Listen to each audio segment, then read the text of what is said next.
What's he building in there? What's he building in there? We have a right to know.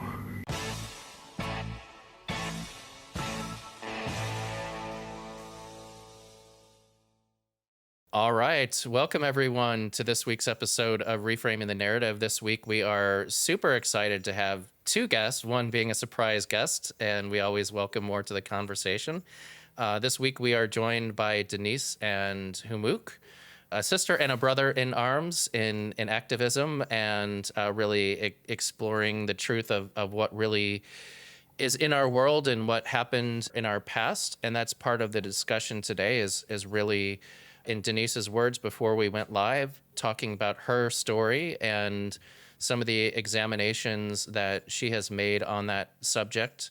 Denise and I and Jake all met through a common chat created by Agent 131711, and Denise was kind enough to invite us to a very special event that she hosted, and I'll let her tell us a little bit about that. So without further ado, Denise and Hummux, very nice to meet you virtually here and to have you on the podcast. Maybe just tell our listeners a little bit about what both of you have been up to, and maybe, Denise, you could cue up about that streaming event that we were all part of and the significance thereof. Okay. Well, Hummux and I are very much connected to the terrain theory, to getting that out to people. And I don't know how you guys feel about that there is no virus actually, and nobody's ever proved it. They can't find it. So maybe there isn't one there. That's why they can't find it, You're on the right show for that. I thought so. And so we've been Hummux has been working on this for a long time. We come from 9/11 separately on separate paths for 9/11 truth, and that type of thing. So we've been working on getting that out of our activism. But the 13 moon calendar, oh God, it's so good. In 2020, a few of us decided that this is a pretty lousy year. How about we start a new century? And so, why not? If we're going to start doing things, well, here's a perfect opportunity. So we started at 000 with a little bit of, we were skating around at first trying to get it all together. We made a beautiful calendar that is actually very beautiful in, the flesh, which you just print out. And you can fold it up and it goes into a little booklet so you can carry around. It's very colourful because the 13 moon calendar. Are you familiar? Have you looked at the 13 moon calendar, either of you? Not specifically what you created, but I'm familiar with the idea that there should be 13 months in a way. Just explain it a little bit more. Like every month there are every year there's 13 moons, which are months, and every month there are 4 weeks, and each of the weeks is color-coded. The first week of the month is always red, the second is always white, the third is always blue, and the fourth is always yellow. And these colors look really great. And the color of the day out of time, which is a day that doesn't have a date, that is green. So they're the colors of the 13 moon. And I don't know if you noticed when you came, you didn't come, but to the actual place where we held it, we did a flag of those colours, so it's very jolly colours. But the thing is, it really helps your memory to know which week you've got an appointment in, what colour week it was, and this repeats. It's patterns that we've got to, it's cycles that we've got to, recreate and reclaim, I guess you could say, or get back into. So that's going to get us back in touch with nature and with our humanity. Instead of the calendar is just 31 days on this month, 30 this one, 28, 30, then 31. It just doesn't go to any kind of pattern. And it's just like daylight saving also takes us out of our patterning. And so does the miscalibration of music and probably lots of other things. Just even the EMFs, I bet you that we could be having internet, connection with EMFs that were healthy for us. What's the bet? The little buggers, they're always using things that are bad for us, So...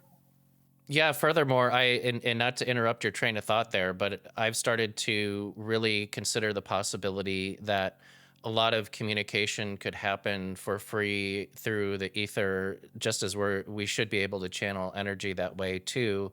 And I feel like our predecessors before the reset, whenever and however that was, had an appreciation for that. And there was no such thing as charging for energy. And I feel like our society was much more advanced. And I'm opening a little rabbit hole here. Maybe I'll just let you continue your train of thought. But I do agree that, you know, we've got this unnatural system of communication and energy and broadcasting radiation in the form of communication. And I think all these things, and you rightly pointed out too, the distortion of music and how they change the natural harmonics that we tune into. I mean, all these things together add to the toxic environment that we live in. Yeah. And you can open up any rabbit hole anytime you want, PJ, and so can everybody else. Because I'm here to speak truth and make people sometimes feel uncomfortable, but I'm feeling pretty uncomfortable with the deceptions, the denials, and just the way people want to stick their heads in the sand. And I think that we need to make them feel uncomfortable. I'm pretty strict, but, because then we're giving them the proper feedback. Like when we go along with their illusions, what's happening is we're playing part of the charade towards them. So they think it can't be true. Yeah, exactly. Silence is tacit agreement. So we need to say something, even if it's squeaky or any other way. And feel free to dive in on anything I say, because that's another thing I'll explain. I do a lot of thinking about the masculine and the feminine balance, because I think that's what's wrong with everything. I think that's the bottom line. And I think we have to create a new future and present by looking for balance. And we do that by making sure we hear what women have to say. And sometimes it might not be always so great, but to let women know that when they have something to say, they can tussle it around on the floor and learn, say it and see her. We all have to be able to do that, not worry about mistakes. And we'll learn as we're going along, because nobody really knows what we're in or what we're going to. We're all in this sort of like just this, it's like on a, I don't know, a wave, and we're just going on that wave and learning how to surfboard, keep our balance and navigate. But no, I think open up everything. Anything you don't want to say is probably something you should say. Yeah, and it's funny that you say that too, because Jake and I just recorded an episode about really how so many people go along to get along, and speaking up or looking at uncomfortable truths exposes the unknown, and there's such a fear of the unknown. And I think the contrast here is that many of us in this community are not afraid to look, even if it might be ugly or potentially scary. We'd rather know the truth than the comfortable lies. And I think that's where a lot of people have their headspace and have their reality, is in the comfortable and the familiar, even if it is against their best interests in many ways.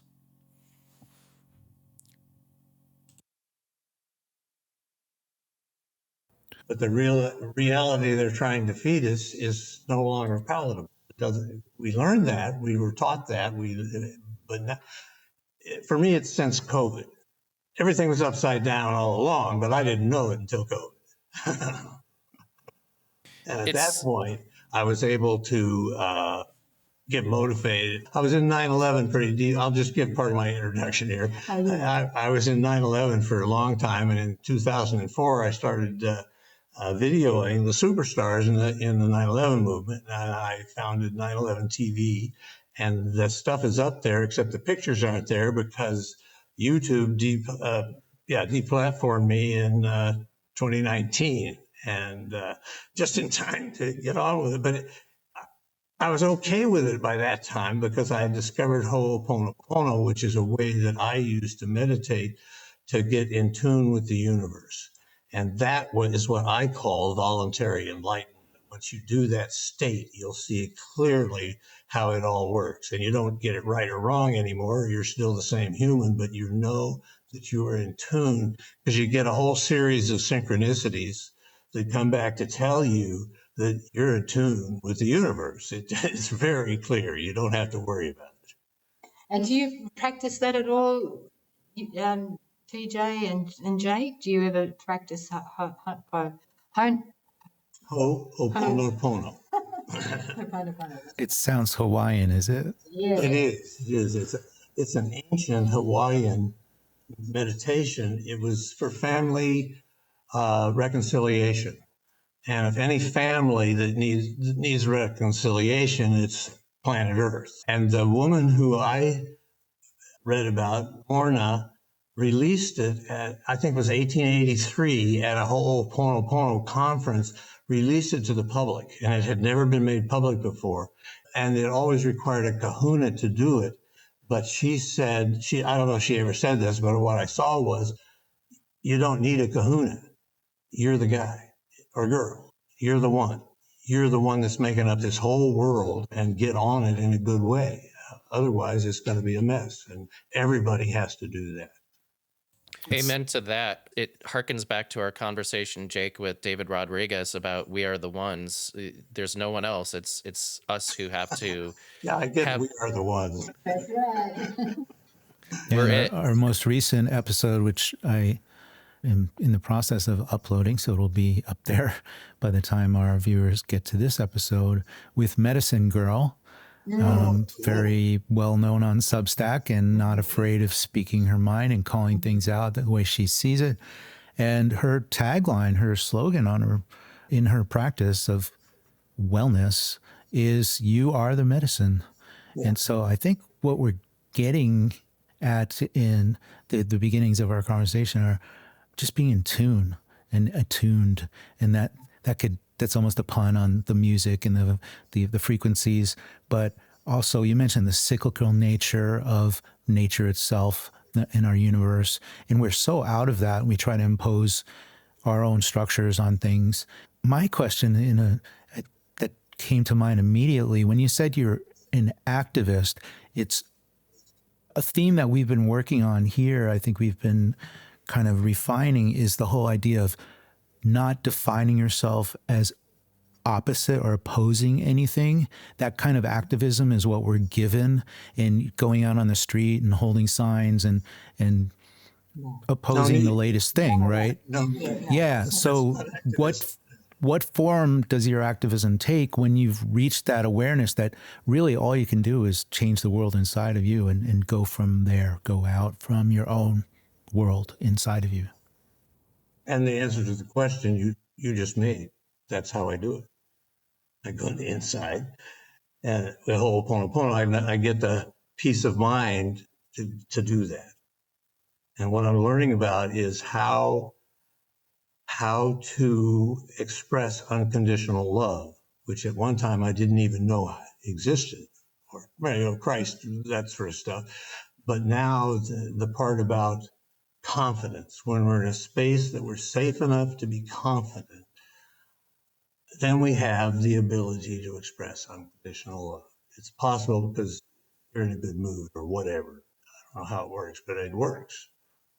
Well, I don't do it myself. I do it different ways. I'm going to try it and see what happens, but I haven't tried it yet.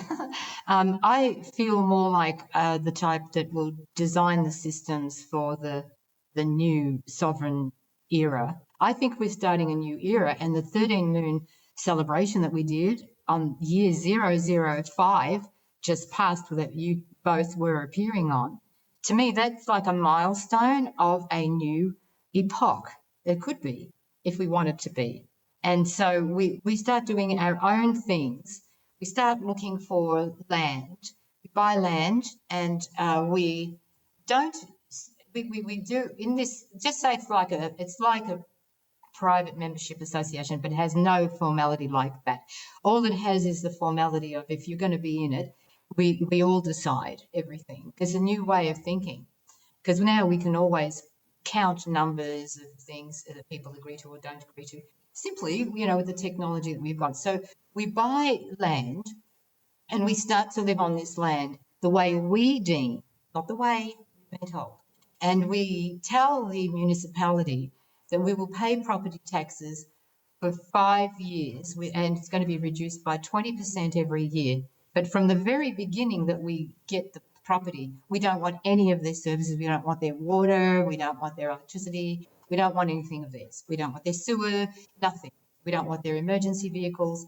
Or, we will, or their police. We will, if we need them, we would like to make a proposal to them that we will pay for it as we need them, not just give them money all the time out of our income. That's crazy. We've got to stop that. And we start building a new society, I think, where we live as sovereigns. So that means we don't ask, how do we live as sovereigns? In my mind, it is we don't ask anything of others that we're not prepared to do ourselves unless we negotiate with the person. We can't assume that somebody will do anything for us. We can't even assume that people are going to be decent and not kill. But what we do is we live in a totally free speech society. We've got the clouds are banging up there. We've got a thunderstorm going on at the time. So I just pulled out my computer last night. But anyway, so we have a completely free and open free speech society. That's all we need. We don't need anything else. We don't need prisons. We don't need anything. We don't need government. We just need to be able to make proposals and to get the people who want that proposal to have a say in it. And I've written the system out, which is called the egalitarian proposal system. And so you just get them to discuss things, and then you have a revision of the proposal when you've opened the discussion period and listened to everybody. And this might be a bit technical, but it's very simple.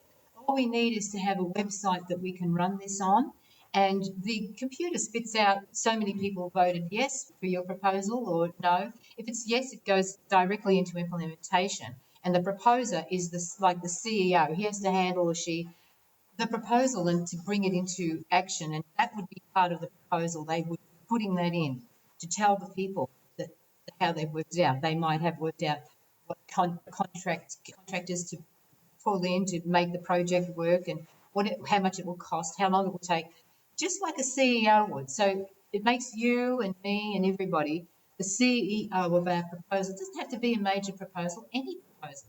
And this is how we learn to speak to each other as sovereigns. Like even in families, you might have the father, the mother, and the three children. And so, somebody says we should leave the key under the rock, and somebody says, no, I don't think we should leave a key outdoors, or you have your difficulties, and then you put the proposal to the others and try to get a majority vote of a family. And it happens not formally, but it happens, where you can see, I'm now plugging it in, where you can see the numbers of the people are overwhelmingly in favour of that proposal or against it. That's all we need. And that's why we must not, I'm saying everything in a hurry, because we must not censor each other. And when we unilaterally, we might have to censor people sometimes, like if they're spammers or something like that.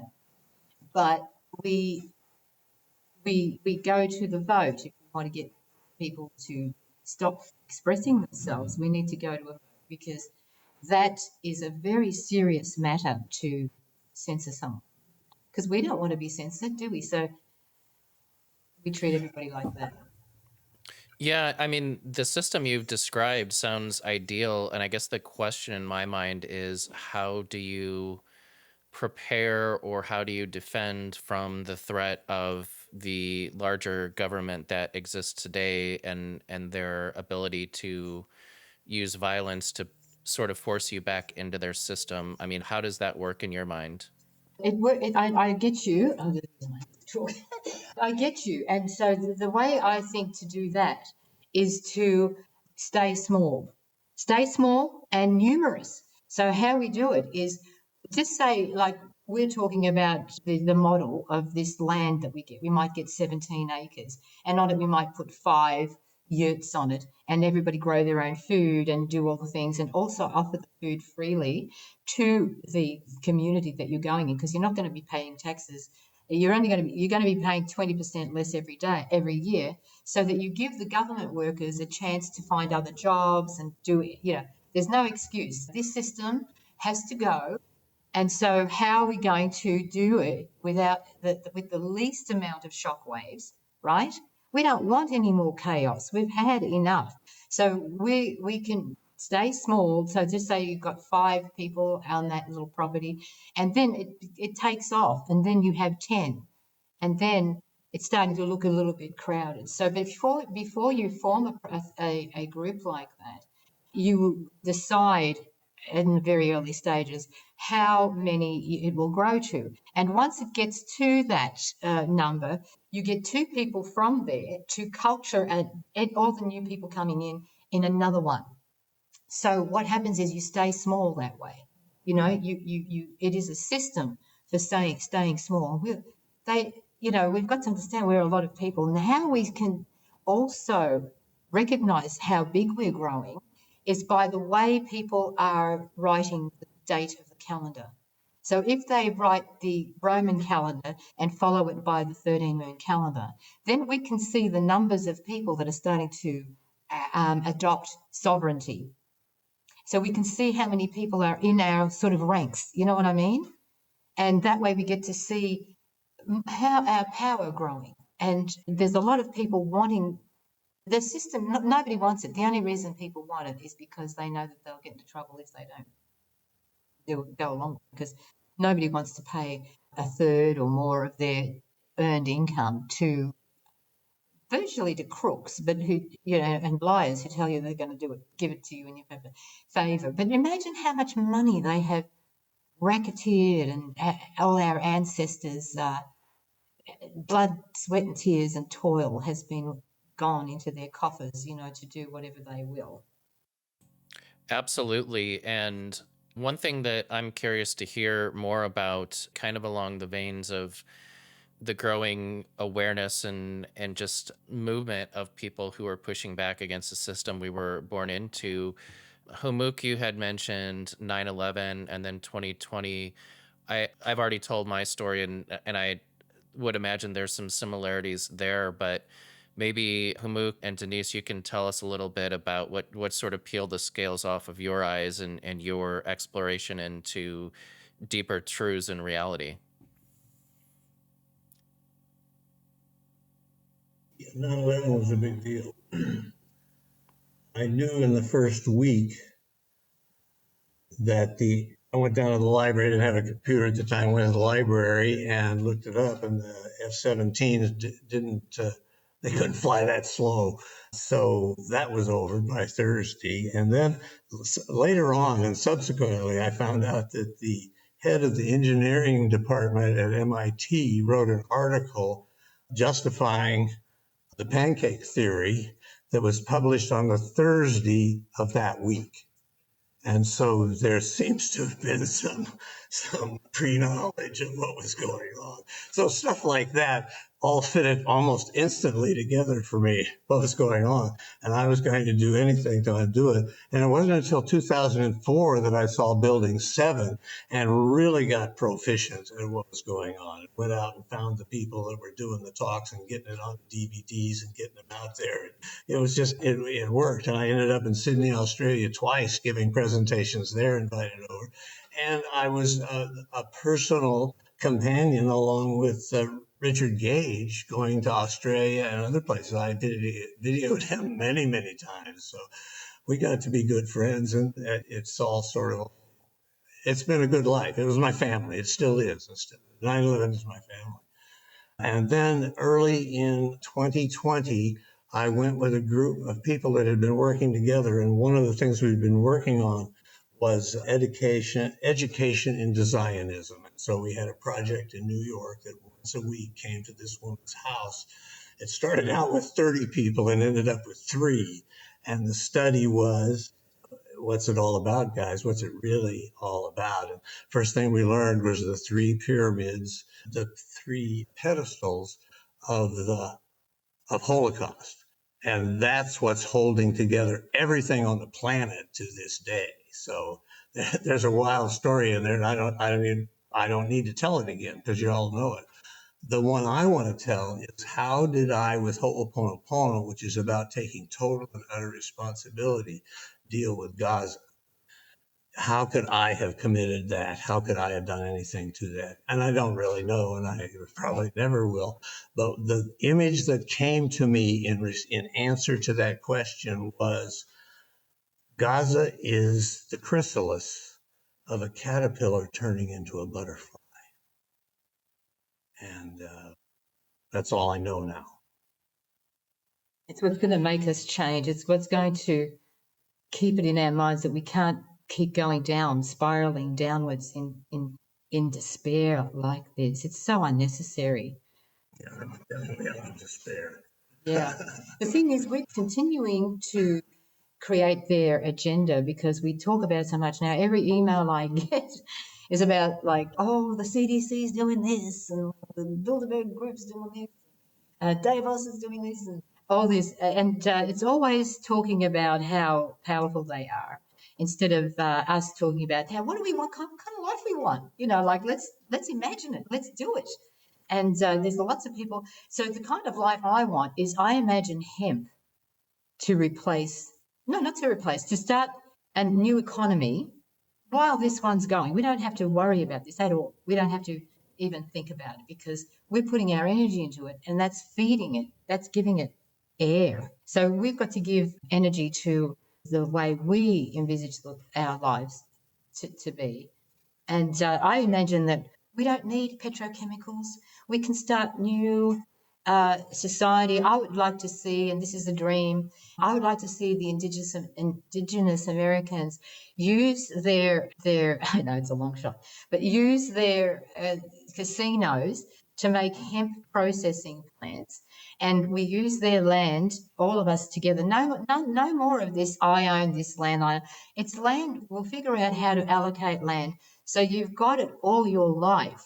For example, in this 17-acre thing, when it gets to the maximum number of people before they start budding or culturing a new one, we decide how much of the land is going to be allocated to each one. You don't have one person deciding, we all decide.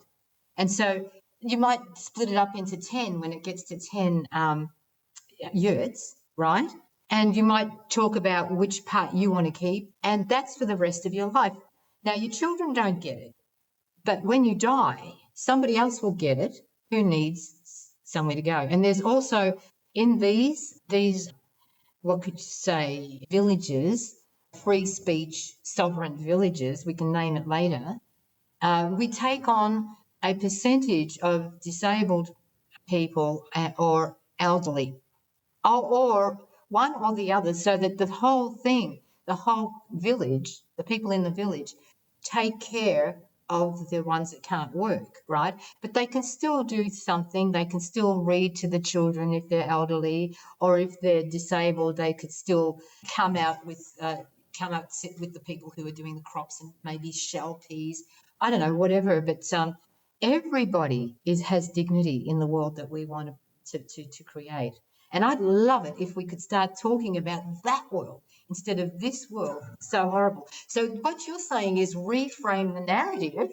I used to be in a group called Prepare for Change, and that was years ago. And I used to say, how about, because they wanted to start something new, but they wanted to incorporate as a 5013C, and I thought that was very hypocritical.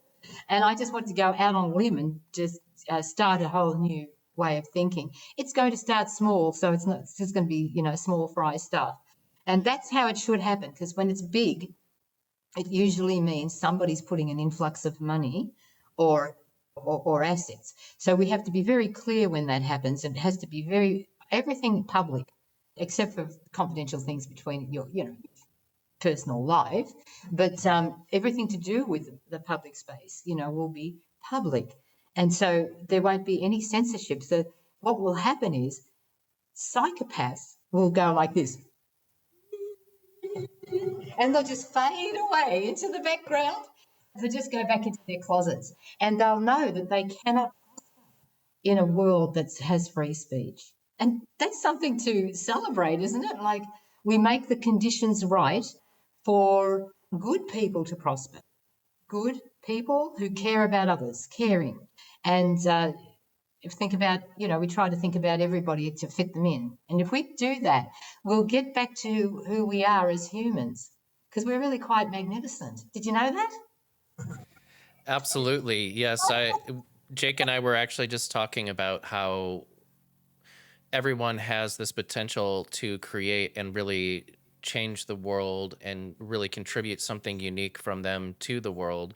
And yet many of us find ourselves in the common cage and the common set of limitations and fears that keep us from making that bold step forward and really expressing who we are. And I think you're absolutely right. We are all unique and creative and have that ability to change things. And it really makes what you were just describing about starting small and just kind of making your stand on your little plot of land reminds me a lot of the example from David Rodriguez during 2020 and his group in not San Jose, David, it was Santa Cruz. Yes, thank Go you. Slugs.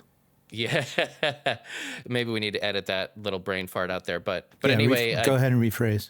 Yeah, so just reminds me of the example that David Rodriguez made in Santa Cruz, where the public or the local government had shut down the beaches, and David and his team took it upon themselves to reopen the beaches and go back to them and spend their evenings there, their days and their evenings.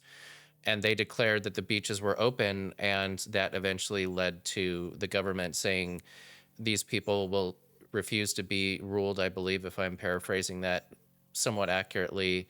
But essentially it was civil disobedience, and there was enough people doing it that, as you say, the psychopaths backed away, and that group in Santa Cruz reclaimed the land. And I think that's a great example for all of us. That's fantastic. We've got to start doing that, in everything. And just, they don't know if you stand up to them. And this is why I look at things on a systematic sort of basis, because I think if what we have to do to get it systematic is we have to get down to the basic unit, which is you and I and us, and how we interact. And so when somebody says something that is not sensible, I think what we need to do to evolve our species is to question things that don't make sense. And so that helps them to improve as well, and less ignorance in the world. And if we do it that way through each other, it will project on the main stage that we see. It will, because that's what that is. That's a projection. And I don't know what the projection will be like when we become sovereign. I imagine the projection will come more closer to home. It won't be global anymore. We won't be seeing all this globalization. We'll see more of what's happening locally, but we'll be networked. And we've got to understand our power, and maybe we have to go through some growing pains. But that doesn't mean we should suffer anything. But it's just we might be a bit clumsy, we might be a bit awkward, we might feel a little bit uncomfortable, but we've got to be prepared to go a little bit out of our comfort zone by asking, for example, say it in your own way. Like I use this as an example, which I remember that I did. Like I used to work for a garden group of women mainly who did free food growing for the community, and somebody, they tend to be, I'm sorry to say it, but they tend to be a little bit like Democrat-minded people who do that kind of thing. And so they mentioned climate change. They're talking about how we have to plant seeds differently with climate change or something like that. And I said, look, we can't talk about climate change unless we talk about geoengineering. Well, you should have seen the crowd disperse when I said that. They just kind of like glided away. Nobody asked what is geoengineering. Nobody said anything because that's the programming. The programming wants to say nothing about things that threaten it. And you can see the media is not saying anything as well. So there's silence, and also the CDC, silence. It's constant silence to make people think that this is real, what's going on. Absolutely. And Jake, you've been sitting there patiently. I'll let you get a thought in, but you brought up the CDC, and it just reminds me of Agent's recent post about the tuberculosis and how that was quote unquote discovered. And really, when you examine the past in its true light and see fake food and poisons and toxins everywhere that were really the source of people being sick, yet history or his story actually the reality of the situation is there were other things making people ill, but the official story is that there's this deadly bacteria, and that's how it's written down, but the actual facts and circumstances from the time don't bear that out.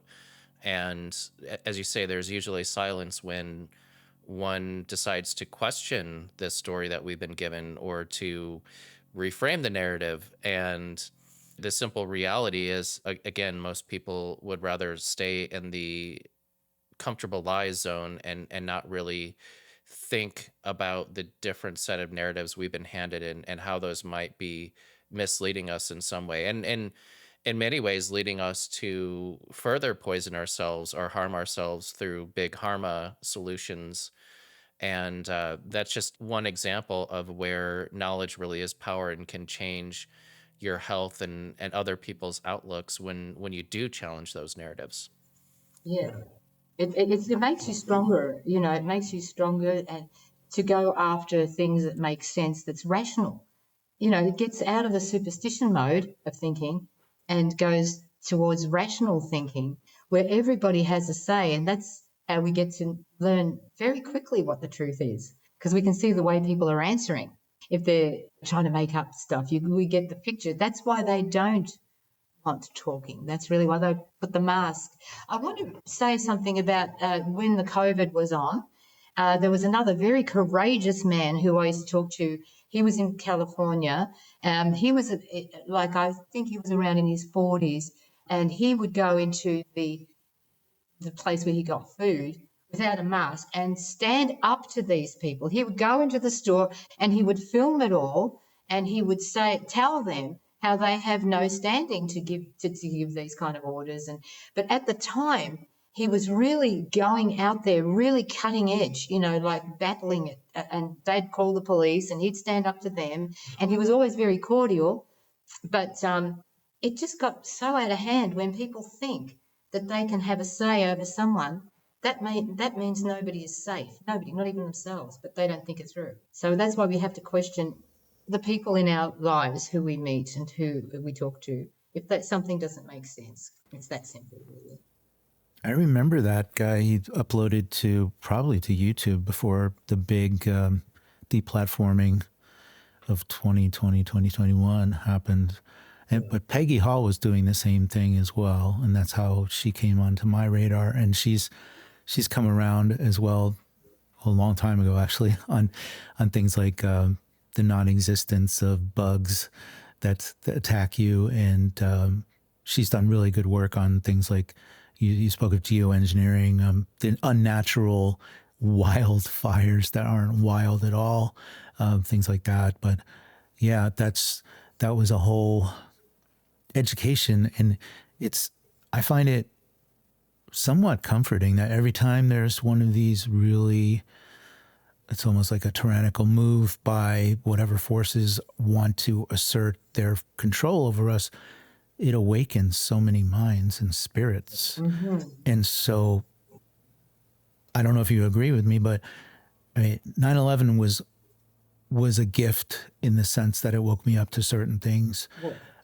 It put me on and COVID was like the gift that keeps on giving, right? Because I did more research in the last 5 years than I have done in the 50 years. I'm a trained scientist. I know what I'm doing. But I didn't know where to look until recently. And then you can't miss it. And the no virus thing is just amazing.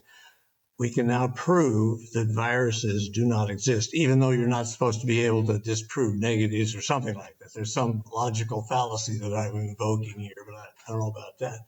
But what I want to say is that since there are no viruses, they will never be able to ever go back to safe and effective. If there were viruses that could be messed with in any way by humans, they would go out of their way to find a way to keep vaccines going. It's the vaccine that has to be obsolete totally. And then viruses don't matter anyway, because they don't exist. Vaccines have got to go. It's worse than, it's the worst travesty in medicine that's ever happened on this planet. It's got to kill off a lot of people, unfortunately. I don't even know what's going to kill. I just think humans are so strong, they probably have to do a lot more to really wipe out that many. They've got the intention of wiping out 90% by 2030, I believe, of the world's population. And a big chunk of the American population this year, according to Deagle's report a few years ago. Yeah, you bring up a good point about the year 2025, and I think Jake and I are still waiting for the big shoe to drop because, it's been one of those numbers that's been put out there for a while, and it's hard to say what may happen, but I feel like we may not have seen the last act, and who knows what's to come. But I think, just that constant growing of awareness, the more people with eyes that are truly open are not going to fall for it. And the next big move that's made is, as Jake was saying, it's like it creates this collateral damage of people who get shaken awake, and then they start doing that exploration and learning and exploring. And I'd be curious to know from both of you what your experience was, because I know that for me, I kind of had two awakenings in 2020. Was the one that really shook me awake for good. But I just remember exploring a lot of different rabbit holes and just always having this voice inside of me saying, you're not done yet, keep digging, and just when you thought you got to the end of the rabbit hole, there was another one and there was more awareness. Like, what was that process like for both of you? That's what got me to the bottom of the rabbit hole. And that's what's going on the planet right now. It's the battle between good and evil. That's what it's all about. Ultimately, that's the biggest moneymaker on the planet at the moment. And that's when the Russians invaded Ukraine, the first thing they did was hit 23 or 26 biolabs that were in Ukraine. And the reason they did that is because they were the adrenochrome money laundering stations worldwide. And it put a dent in the process then, and I'm hoping there's guys out there that are putting bigger dents in that. Wuhan's in the middle of it, so we're all wrapped up in the evil that's going on this planet, and we just have to figure out how. Well, I just send love into the darkness. I don't know what else to do. If love can't dissolve darkness, then I got no other way to go. Yeah. Just a fun anecdote. I love the message of unconditional love, and my greatest shifu in Chinese, my sensei in unconditional love was my orange cat. Super. We had a house guest over. I was having a little trouble getting to be acclimated with my cat, and I had a house guest over, and she bonded with him, and I know it just clicked with me that this cat is loving her unconditionally. She's loving him unconditionally. I just need to treat my cat unconditionally with unconditional love, and everything changed, and he adapted to me back, and then I've been trying to follow that model ever since.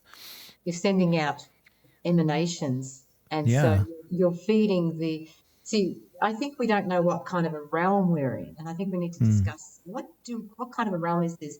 I tend to go by Stephen Buhner, Harrod Buhner. His book is Plant Intelligence and the Imaginal Realm. And I tend to think that makes the most sense, that it is an imaginal realm. There's a way of bringing about reality, that the setting is all here, nature, but we humans have access to that, and we can have it regenerated for us, or we can have it die, and go towards entropy like we're doing to the soils, for example. And we have to learn how to be regenerative in our practices and our thinking. And I think that what we speak is actually what we bring in, what we summon.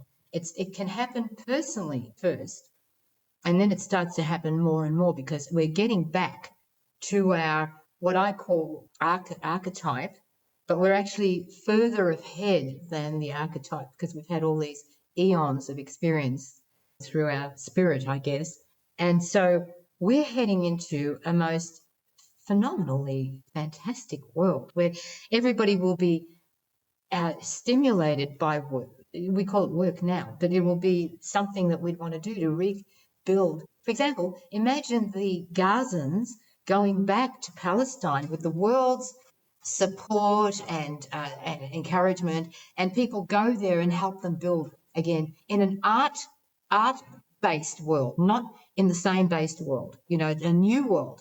And it will be a world where we maybe start doing the sovereign method, the egalitarian proposal system, and start citing the 2 dates instead of just the one, and start getting used to creating our own world reality. And that would be awesome because you could use that land, and maybe the Israelis can, America, out of the kindness of its heart, offer some land to the Israelis who want to get away from the Palestinians because they're going back.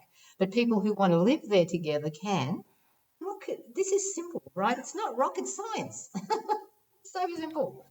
But because of money, it doesn't stay simple. Many years ago, early internet, I was on a discussion group, and the subject of like Jews need a homeland came up, and I said, what do you mean they have a homeland? It's called Miami and New York and Marin County and Beverly Hills. They just voted to place the flag of Israel in the Beverly Hills high school campus because the anti-Semitism. But anyway, I was just kind of an anecdote on that whole thing.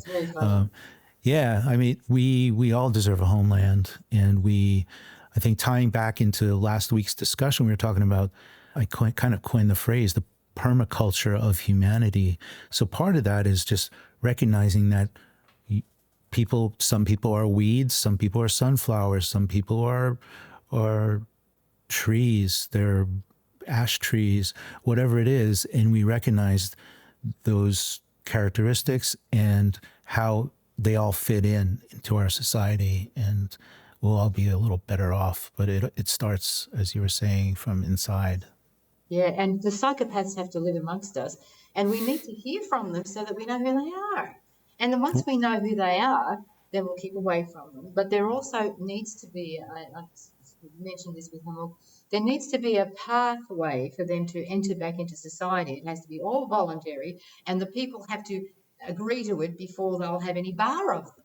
And it doesn't have to be in one move. It should be over an incremental period of years, if that's what the people want. We shouldn't just accept that they are going to get, they come back into society just from doing, a year's worth of community service, for example. It's got to be then something else and then something else. We've got to have it hard. It's got to be a hard thing. Once you lose trust, you've got to gain it back again. We live in a world of trust.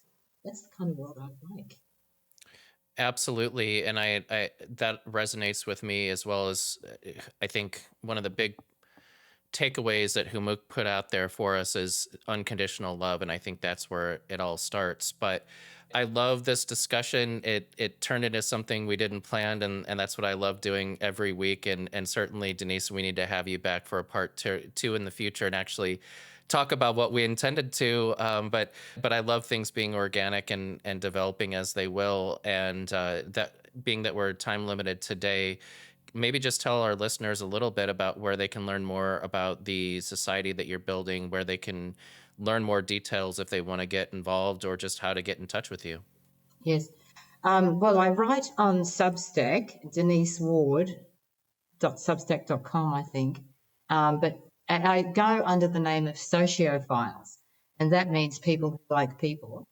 So for the Substack, and on YouTube and Rumble, I'm under Serendipity Media or Denise Ward.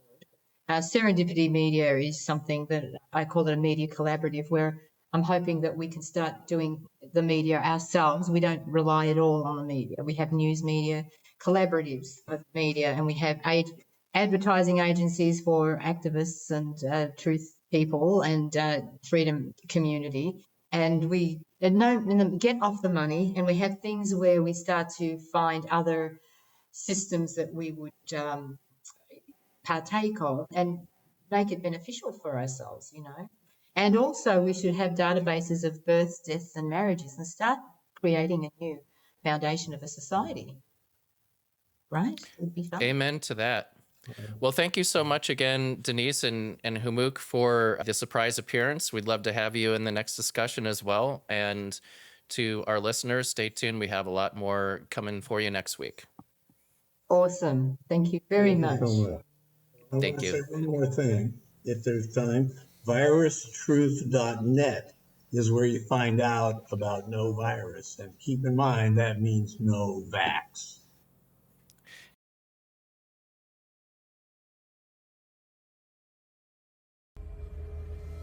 You just have to flood a country's public square with enough raw sewage.